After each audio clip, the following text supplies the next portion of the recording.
Burn all of the books, starting with the largest ones. Why I favor an ordered, sequenced book burning by Tom Seast. It's all the rage. In case you've missed out, book burning has returned and is all the rage. And I just want to be one of the first to jump on the bandwagon. Like all good leaders, I want to follow from the rear and take credit for everything. So, in case you've missed out, book burning has returned, and it's all the rage. It's time to jump in, while there are still books to burn. Book Burning Club. Since I have book clubs, I think it is only fair that we have book burning clubs, where we get together and decide which books inspire destructive or unacceptable thinking or thoughts, and prioritize their burning. I'm no Oprah, so I certainly won't amass her significant following with her book club, so I'm going to have to come up with a more catchy club name. Currently, I'm leaning towards Flaming Words That Hurt or Chapters of Fire for each local club, but I'm open to other ideas. Paper versus digital. We won't restrict our book burning to books printed on paper or similar materials, but we'll seriously consider burning digital or electronic books as well. All we need is a little lighter fluid, an open flame, and a pile of books, computers, phones, tablets, and clouds, because we aren't going to leave out those cloud drives. And we can read them while we smoke them or flame them. No hurtful thoughts will remain behind.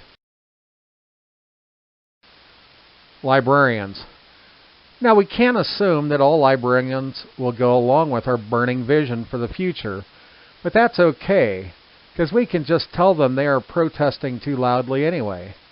Let them protest with all the thoughtless mimes who won't be able to yell at us for burning their tutorials on miming.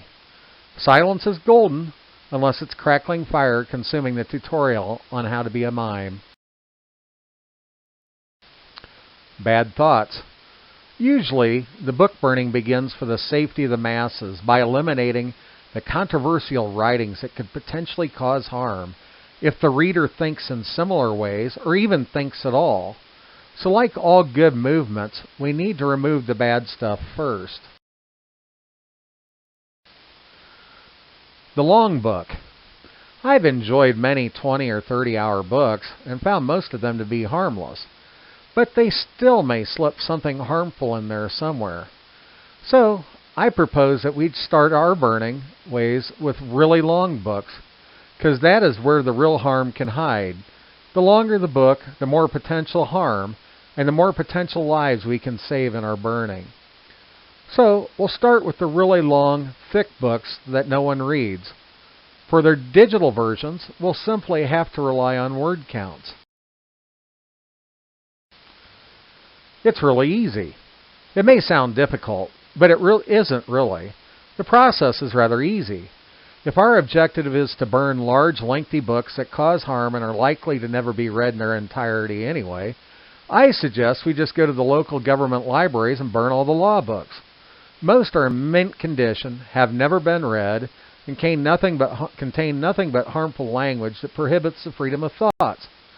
We just start with the libraries. Don't discriminate. Lest some slip through the cracks that have just a small amount of harmful or hurtful language, we should just burn them all so we know what's in them. Because that's similar to the method the creators of the law use when they create them. After all, we need to pass them so we know what's in them, which seems more appropriate logic for a bowel movement instead of laws. But what do I really know about either process? Flaming thoughts of passion. I must confess that I've had flaming hot thoughts of passion that deserve to be burned too. We probably all have. But if we start burning everything because it might have a word here or a photo there or a video there, then we're just going to be left with a pile of rubble. Silly nonsense. The idea of burning all the books or thoughts in all forms seems silly, except for maybe the law book thing. And that's because it is impossible for us to eliminate all the hate with fire.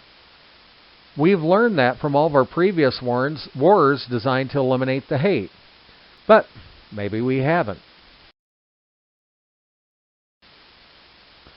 Trial by fire. But if we want to have a little experiment, I'd start with the law books, because the most laws start with one group of people hating something some other group is doing and using violence to force the new, acceptable hate on someone else. But I don't seriously consider this trial by fire to be worth it. Alternative to fire. I propose an alternative to those that feel harmed by all the potential thoughts and ideas they have yet to read or consume. We live in an era where masks are readily available on the ground or on every street corner, and some places require you wear one. So, take a couple of masks and wear them over your eyes so you can see no evil. Wear a couple of masks over your mouth so you speak no evil. Wear a couple over your nose too so you don't inhale or breathe any evil. Take a couple of extras, wad them up, shove them in your ears so that you hear no evil. In any case, I can't stop you from doing evil, and don't pretend to.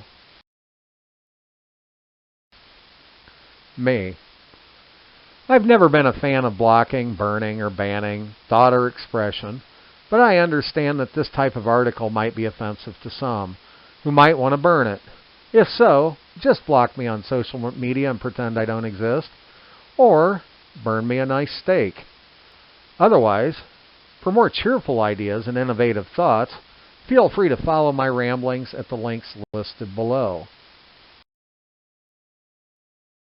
P.S.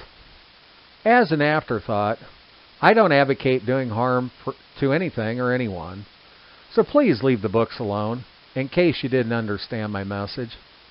I got to get back to reading all those law books, because ignorance of the law is no excuse.